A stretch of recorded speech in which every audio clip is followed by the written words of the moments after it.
Pada awal alur cerita, kita diperlihatkan suasana senja di sebuah kota, lalu di sebuah apartemen yang cukup sederhana namun tertata rapih. Terlihat seorang pria bernama Yanmu yang sedang berdiri di hadapan seorang wanita.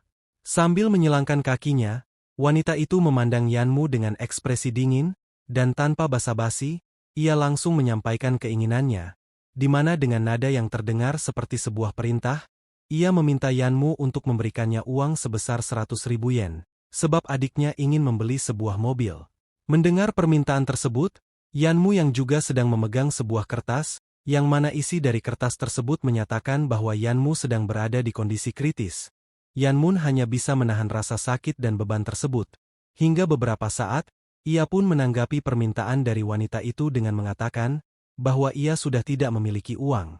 Mendengar apa yang dikatakan oleh Yanmu, wanita itu segera berdiri, lalu dengan suara lantang penuh rasa kesal, ia pun menanyakan bagaimana dengan gaji yang dimiliki oleh Yanmu bulan ini.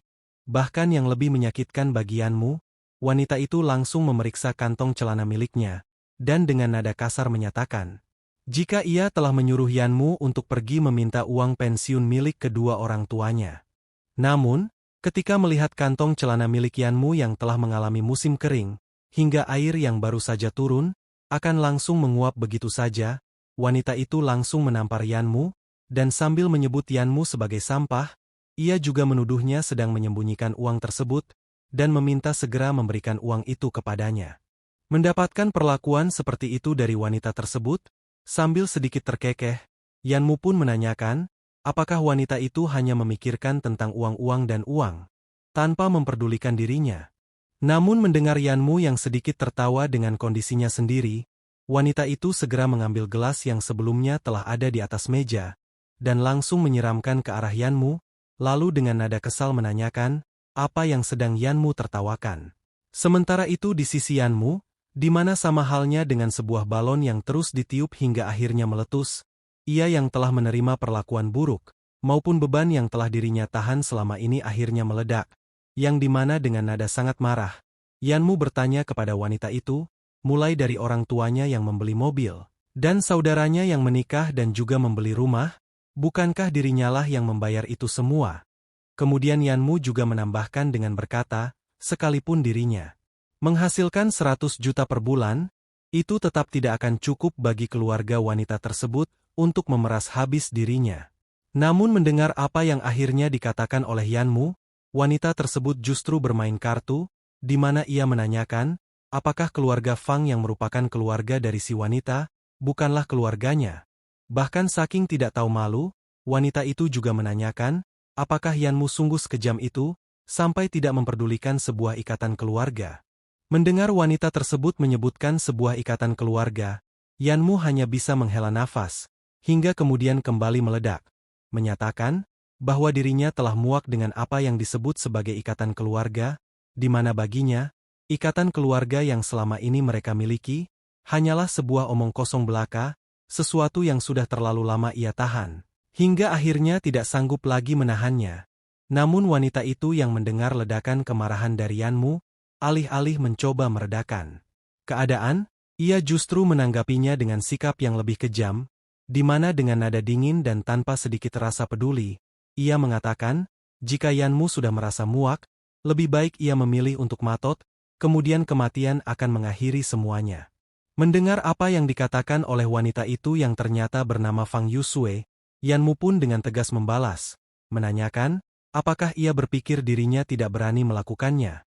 Meski di dalam dirinya, Yanmu masih berharap hal baik dari Fang Yusue, meski itu hal kecil sekalipun.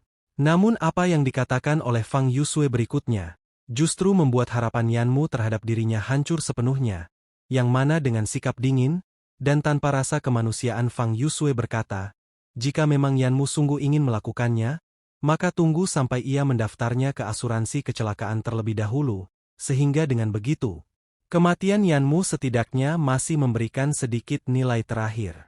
Setelah mendengar apa yang dikatakan oleh Fang Yusue, terhadap apa yang ia katakan, Yanmu pun hanya tersenyum, kemudian berbalik, berlari sekencang mungkin, hingga akhirnya ia melompat keluar jendela, dan tepat di momen tersebut, Yanmu pun berpikir, menanyakan apakah memang seperti ini jalan hidupnya. Namun, Ketika kematian akhirnya akan menghampiri Yanmu, sebuah hal yang tak terduga terjadi, yang mana ia secara tiba-tiba telah kembali pada awal bulan Juli tahun 2009, yang mana kala itu, Yanmu tengah berada di rumah Fang Yusui untuk melamarnya. Sementara ketika Yanmu yang masih belum sadar jika ia telah kembali ke masa lalu, ibu dari Fang Yusui pun menegur, bertanya mengapa Yanmu tiba-tiba berlutut begitu saja. Sementara itu di sisi yang lain, di mana adik dari Fang Yusui yang bernama Fang Xiaoyu juga melihat Yanmu berlutut di tempat tersebut, ia pun sedikit tertawa sinis. Lalu dengan nada merendahkan ia pun bertanya, mengatakan apakah itu adalah tradisi dari keluarganya ketika memasuki rumah mereka. Setelah mendengar hal itu, Yanmu pun akhirnya tersadar, di mana dengan wajah yang masih kebingungan, ia pun bertanya-tanya di dalam dirinya, apakah ia masih hidup. Ketika masih mencoba mencerna apa yang telah terjadi kepadanya, ibu dari Fang Yusui yang melihat Yanmu masih berlutut berdiam diri, ia pun kembali bertanya, mengatakan apakah Yanmu telah matot atau belum. Lalu ia juga meminta Yanmu untuk tidak berpura-pura menjadi bodoh.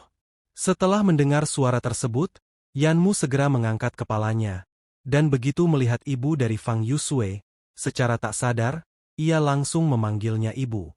Ketika mendengar panggilan tersebut, ibu dari Fang Yusui segera membalas, di mana dengan nada tajam dan ketidaksenangan, menegaskan bahwa ia bukanlah ibunya. Kemudian dengan sikap penuh perhitungan, ibu dari Fang Yusui juga mengatakan, jika Yanmu ingin memanggilnya ibu, maka ia harus menambah maharnya terlebih dahulu sebesar 400.000 yen. Ketika syarat tersebut telah terpenuhi, barulah ia pantas dipanggil demikian. Begitu mendengar ibu dari Fang Yusui yang menyebutkan mahar pernikahan, Yanmu akhirnya memahami bahwa dirinya telah kembali ke 8 tahun yang lalu, di mana ia sedang melamar Fang Yusui. Sementara di saat yang bersamaan, ibu dari Fang Yusui masih saja berbicara, di mana ia masih tetap meminta 400.000 yen sebagai tambahan, dan menanyakan pendapat dari Yanmu, apakah ia menyetujuinya.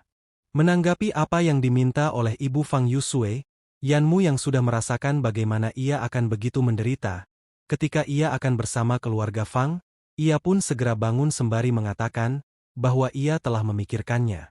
Hingga begitu Yanmu berdiri, dengan senyum kecil di wajahnya, ia pun mengatakan dengan nada pelan, bahwa ia setuju, sehingga ketika mendengar kata itu dari Yanmu, ibu Fang Yusui tampak begitu senang, di mana ia mencoba mengkonfirmasi, apakah Yanmu sungguh menyetujui syarat yang dirinya berikan. Namun berbeda dari apa yang ibu Fang Yusui harapkan, Yanmu justru dengan tegas menolak, menegaskan bahwa ia sama sekali tidak setuju terhadap persyaratan yang diberikan kepadanya, maupun pernikahan itu. Mendengar penolakan tersebut, ibu Fang Yusui langsung bangkit dan meledak marah, di mana dengan nada tinggi, ia pun mempertanyakan apa yang baru saja dikatakan oleh Yanmu, lalu dengan rasa diremehkan, ia juga menegaskan, bahwa putrinya tentu saja bernilai lebih dari 1 juta yen, yang mana ia menuntut, seakan hal tersebut tidak diragukan sedikitpun. Menanggapi apa yang dikatakan oleh ibu Fang Yusui tersebut, Yanmu segera membalas dengan sebuah tatapan tajam. Lalu dengan nada yang mengandung amarah ia pun mempertanyakan, apakah ibu Fang Yusui mempunyai masalah pendengaran, atau justru pada kepalanya. Kemudian dengan sikap tegas, di mana tanpa sedikit pun keraguan, Yanmu juga menegaskan, bahwa mengenai uang mahar tersebut, ia tidak akan memberikan kepada mereka sepeser pun. Ketika mendengar penolakan Yanmu yang begitu tegas, Fang Yusui langsung bangkit berseru, di mana dengan nada terkejut sekaligus kecewa ia pun mempertanyakan, bagaimana mungkin Yanmu bisa bersikap seperti itu. Menanggapi hal itu, sembari melangkah maju ke hadapannya, dengan nada tajam Yanmu pun mempertanyakan sikap mereka sambil menyindir, bahwa dengan permintaan uang sebesar 1 juta yen, hal itu terdengar seperti menjual anak perempuannya daripada menikahkannya.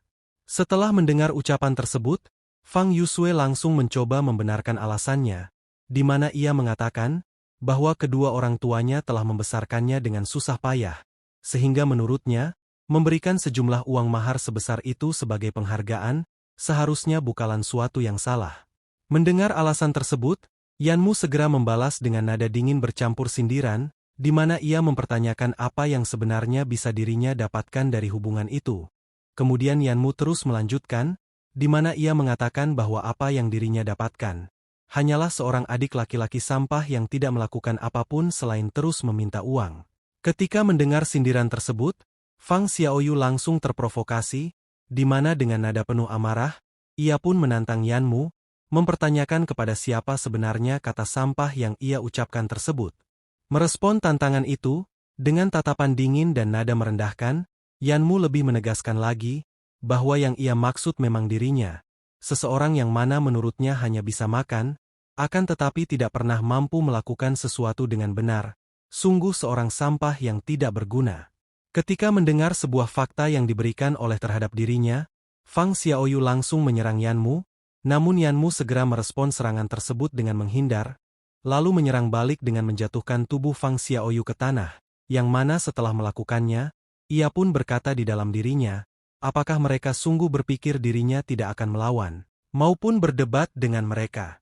Sementara itu, di saat melihat Yanmu Fang Xiaoyu dihantam ke tanah, ibu Fang Yusue langsung berteriak dengan marah, menyuruh Yanmu untuk melepaskan anaknya, di mana ia beralasan bahwa Fang Xiaoyu adalah adik dan keluarganya sendiri.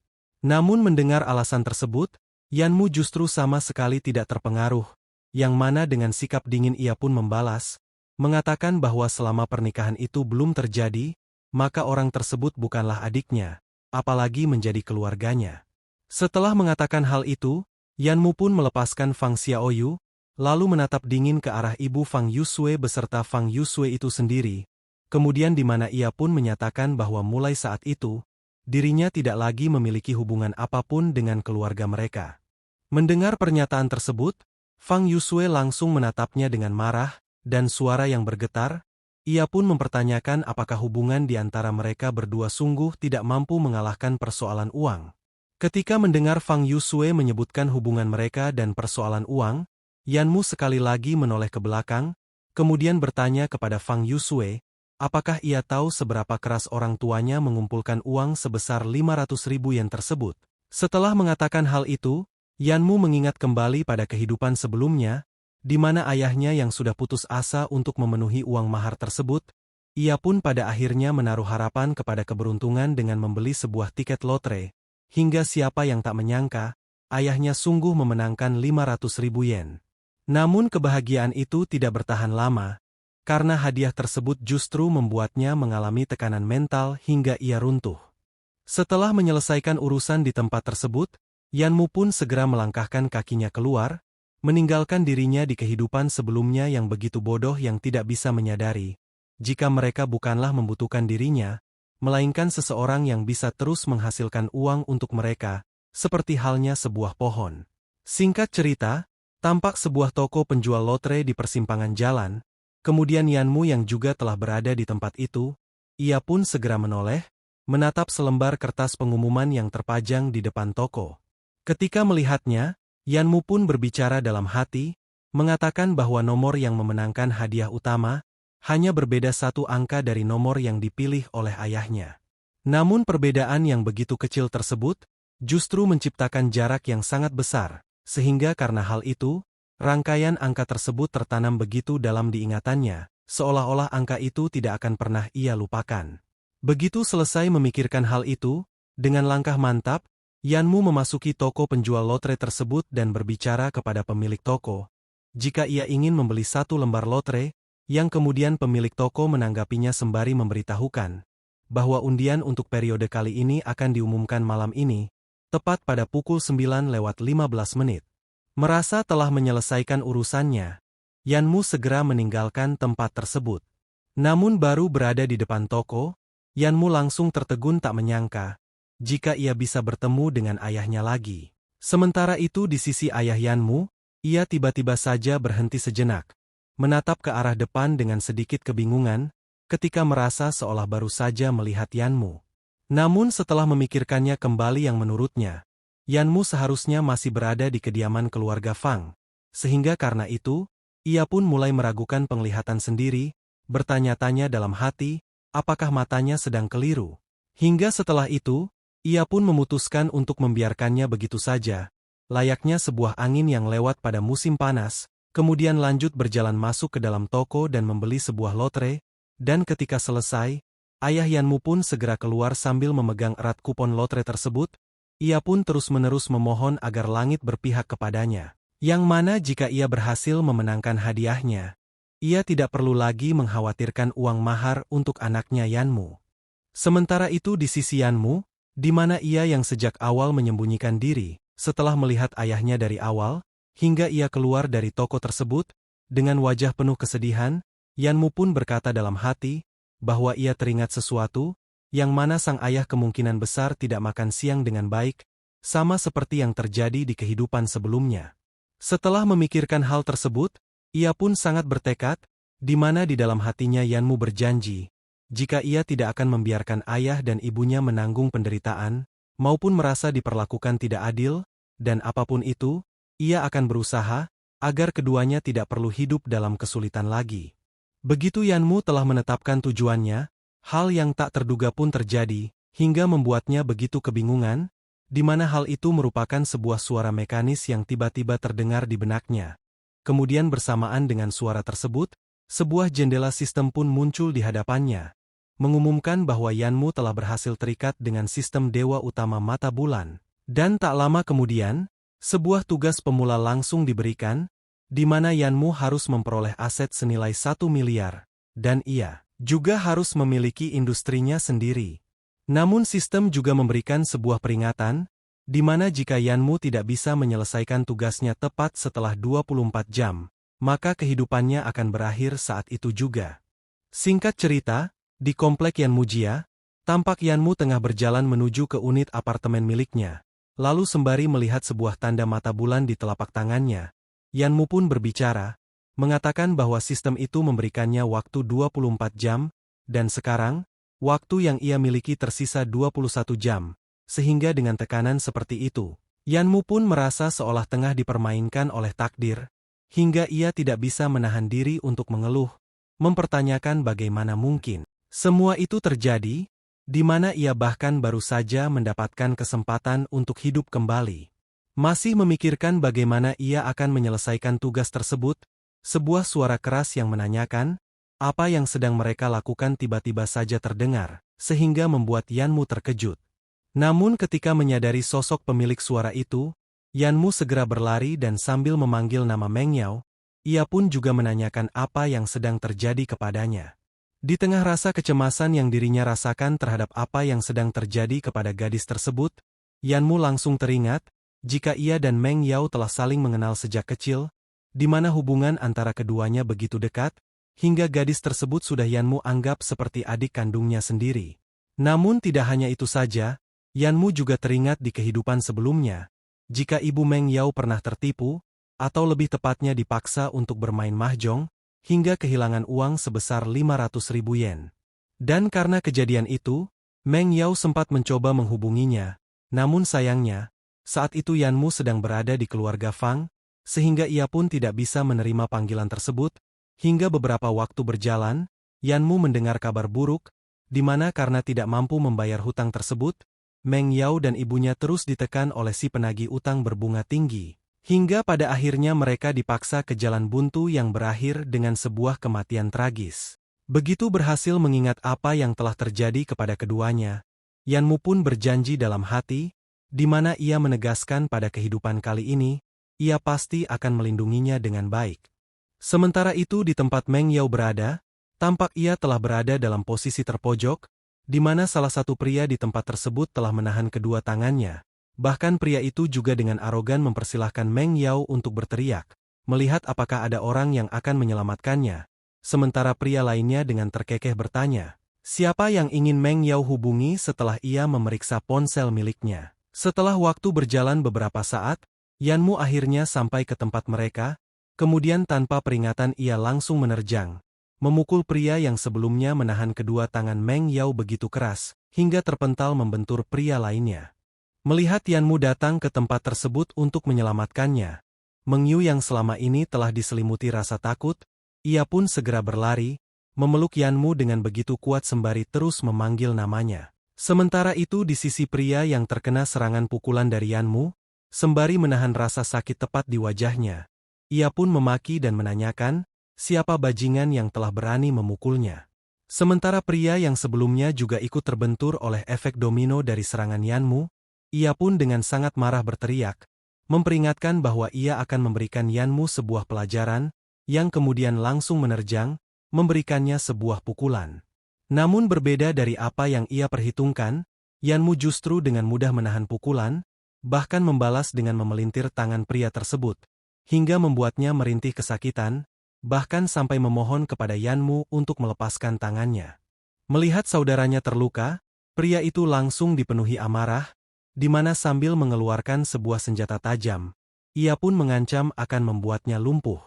Ketika melihat mereka masih mendekat, Yanmu yang berpikir, jika hal ini terus berlanjut, ia dan Meng Yao pasti akan mengalami masalah yang lebih besar. Sehingga karena itu, dengan suara yang tenang Yanmu pun mempertanyakan, bukankah mereka datang ke tempat itu untuk menagih utang? Setelah mengatakan hal itu, Yanmu terus melanjutkan dengan nada mengancam, jika mereka berani melangkah sekali lagi, maka jangan pernah berharap untuk mendapatkan kembali uang tersebut. Mendengar apa yang dikatakan oleh Yanmu, meski merasa situasinya sedikit meragukan, pria yang sedang membawa senjata tajam pun tetap mempertanyakan, apakah Yanmu sungguh memiliki uang tersebut? Namun menyela pembicaraan di antara keduanya, pria yang tangannya telah dipelintir oleh Yanmu mendekat ke arah saudaranya, kemudian mulai mencibir, di mana ia menilai dari penampilannya, ia dapat melihat dengan jelas, jika Yanmu hanyalah seorang pria miskin, sementara bos mereka sedang sangat membutuhkan uang. Ketika mendengar apa yang dikatakan oleh saudaranya, pria yang sedang memegang senjata tajam langsung mengarahkan senjatanya ke hadapan Yanmu, di mana dengan nada meremehkan, pria itu pun mengingatkan, bahwa jumlah uang yang ditagih tidaklah sedikit, melainkan 500.000 yen sama seperti di kehidupan sebelumnya. Setelah mengatakan hal itu, ia pun mulai menilai dari keadaan Yanmu yang seperti itu, ia pun merasa mustahil ia mampu mengeluarkan uang sebesar itu. Namun Yanmu yang telah mendengarkan keduanya, dengan sikap tenang dan nada tegas, ia menjanjikan kepada mereka, dalam 3 hari ke depan, ia akan menyerahkan uang 500.000 yen tersebut. Mendengar apa yang dijanjikan oleh Yanmu, pria yang memegang senjata tajam langsung setuju, kemudian sambil melirik ke arah saudaranya yang terluka, ia juga meminta kompensasi sebesar 100.000 yen sebagai biaya pengobatannya. Setelah mengatakan hal itu, ia kembali melanjutkan dengan berkata, jika Yanmu tidak mampu membayar sesuai dengan apa yang dirinya janjikan, dengan ekspresi yang memperlihatkan niat buruk, ia pun menyatakan akan membawa Meng Yao sebagai jaminan. Mendengar ancaman tersebut, Yanmu yang mengetahui jika gadis tersebut berhasil dibawa oleh mereka, ia pasti tidak akan bisa memaafkan dirinya. Sehingga karena itu Yanmu pun menegaskan, jika ia pasti akan membawa uang tersebut dalam 3 hari ke depan, namun sebagai gantinya, ia meminta keduanya untuk berlutut dan meminta maaf kepada Meng Yao. Begitu merasa masing-masing pihak telah menyetujui kesepakatan yang telah dibuat. Kedua pria itu pun langsung beranjak pergi, namun salah satunya masih sempat kembali berbalik kemudian memberikan peringatan, menyebutkan bahwa bos mereka merupakan pemilik perusahaan Fuda Real Estate. Sehingga ketika Yanmu tidak mampu menepati janjinya, bos mereka sendirilah yang akan berurusan dengannya. Tak lama setelah kedua pria itu pergi, sistem kembali muncul di depan Yanmu, di mana selain mengumumkan waktu yang tersisa untuk menyelesaikan tugas, hanya tersisa 20 jam, sistem juga memberikan 2 pengumuman lainnya, di mana pengumuman pertama, sistem memberitahukan kata kunci untuk menyelesaikan tugas kali ini merupakan Fuda Real Estate. Sementara itu pengumuman kedua, sistem memperingatkan Yanmu, jika kehidupannya terhubung dengan sebuah poin bertahan hidup, dan nilai poinnya saat ini berada di nilai terendah. Begitu mendapatkan beberapa informasi tersebut, Yanmu pun memfokuskan diri pada pengumuman pertama, di mana dengan mengerutkan keningnya, ia pun bertanya di dalam hati, bukankah Fuda Real Estate merupakan perusahaan yang akan bangkrut? Hingga setelah itu, di saat Yanmu memfokuskan diri pada pengumuman kedua, ia pun merasa bingung dan di saat yang sama merasa cemas, di mana ia menganggap semuanya terlalu tidak masuk akal hingga bertanya-tanya, bagaimana mungkin sebuah poin seperti itu bisa menentukan hidup dan matinya seseorang. Sementara masih memikirkan rencananya setelah mendapat informasi dari sistem, Meng Yao yang memperhatikannya dari dekat pun berbicara dengan suara pelan dan bergetar, di mana ia meminta maaf kepada Yanmu, karena dirinya yang tidak mampu memperbaiki kesalahannya, bahkan harus menyeret Yanmu ke dalam masalah. Mendengar apa yang dikatakan oleh Meng Yao, Sambil meletakkan tangannya ke atas kepala gadis itu, Yanmu pun tersenyum, mencoba menenangkannya dengan berkata, jika uang bukanlah masalah, dan dalam 3 hari, ia pasti akan membuat orang-orang sebelumnya datang dan meminta maaf kepadanya. Setelah mengatakan hal itu, Yanmu pun meminta gadis itu berhenti memikirkan hal buruk dan mengajaknya pulang terlebih dahulu. Namun belum jauh mereka berjalan, Yanmu mendadak pusing, di mana ia dapat merasakan pandangannya terus berputar. Kemudian mulai kehilangan keseimbangan dan perlahan terjatuh, hingga membuat Mengiao yang berada di jalurnya cukup terkejut, dan pada akhirnya, sebuah adegan mainstream pada genre romcom pun terjadi. Sementara itu di sisi Mengiao, di mana dengan wajah memerah ia pun bertanya, apakah Yanmu baik-baik saja? Sehingga merespon apa yang ditanyakan gadis tersebut, agar ia tidak merasa khawatir, Yanmu pun berkata, jika ia hanya lupa untuk makan siang hingga tubuhnya lemas. Ketika mendengar alasan yang dibuat oleh Yanmu, Mengiao yang wajahnya masih memerah. Ia pun mengatakan akan mencarikannya sesuatu untuk dimakan. Begitu gadis itu pergi, Yanmu yang masih ada di sana pun mulai berpikir, di mana sambil menahan rasa tidak nyaman di tubuhnya. Ia pun menyebutkan, apakah itu adalah efek samping dari poin yang terlalu rendah, hingga bisa menimbulkan gejala buruk secara acak. Pada saat yang sama di dalam keluarga Fang, tampak seluruh anggota keluarga tengah duduk. Kemudian ibu Fang Yusue mulai bertanya kepada Yusue, apakah Yanmu masih belum mengangkat telepon darinya? Yang kemudian meski terbata-bata, Yusue pun menjawab, jika ia sama sekali tidak mengangkatnya. Begitu mendengar apa yang dikatakan oleh Yusue, ayahnya yang sebelumnya tidak mengucapkan apapun, seketika itu ia pun bangkit, di mana sambil ingin melayangkan sebuah tamparan kepada Yusue, ia pun memaki dengan nada keras, menyebutkan bahwa keberadaan anak gadisnya itu sungguh tidak berguna karena tidak mampu mengendalikan seorang pria. Di tengah kemarahan itu, ibu Yusue segera mencoba menenangkan suaminya agar tidak terlalu terburu-buru. Setelah mengatakan hal itu, ibu Yusue pun melanjutkan perkataannya, di mana dengan nada curiga ia pun mengatakan, jika Yanmu hari ini terasa berbeda dari biasanya, seolah ada sesuatu yang tidak beres dengan dirinya. Ketika mendengar kecurigaan istrinya, Lao Fang yang merupakan nama ayah Fang Yusue pun mengakui dengan nada heran, di mana ia memang merasakan ada sesuatu yang tidak beres, yang mana menurutnya, Yanmu biasanya selalu menuruti segala keinginan Yusue, tanpa banyak berbicara, namun entah mengapa hari ini, sikapnya berubah drastis, seolah menjadi orang yang sama sekali berbeda. Hingga setelah beberapa saat memikirkannya, dengan dipenuhi keserakahan, keduanya langsung menduga jika Yanmu telah menjadi kaya raya. Sehingga dengan berdasarkan dugaan mereka atas keserakahan, Lao Fang langsung menarik, membujuk anaknya untuk pergi sendiri menemui Yanmu, dengan beralasan demi kebahagiaannya sendiri. Namun di dalam hati, Lao Fang justru berkata, jika Yanmu tiba-tiba menjadi kaya raya, maka mereka tinggal menaikkan jumlah maharnya, hingga pada akhirnya seluruh uangnya bisa mereka kuasai. Sementara itu, ibu Fang Yusue yang mendengar usulan tersebut, ia pun menyetujui, di mana dengan nada tegas, ia menyuruh anaknya untuk meminta penjelasan Yanmu atas keputusannya mengakhiri hubungan di antara mereka berdua. Setelah mendengar semua itu, Fang Yusue pun membalas, jika ia akan segera pergi menemui Yanmu, hingga ketika ia berjalan pergi, dengan wajah yang bercampur bingung dan kecewa, ia pun berkata di dalam hati, bahwa ia merasa Yanmu tengah menyembunyikan sesuatu darinya. Singkat cerita, di komplek Yanmujia, tampak Yanmu sedang sibuk menyajikan makanan untuk mereka santap, hingga suara bel apartemennya tiba-tiba berbunyi, sehingga Mengiao yang sebelumnya duduk, ia pun langsung bangkit sembari mengatakan, bahwa dia yang akan membukanya. Ketika membuka pintu, Mengiao pun sedikit terkejut setelah melihat orang yang datang tidak lain adalah Fang Yusue. Menghiraukan gadis itu yang membukakan pintu untuknya, Fang Yusue langsung masuk ke dalam apartemen, kemudian dengan nada mendesak ia pun menuntut penjelasan yang jelas dari Yanmu.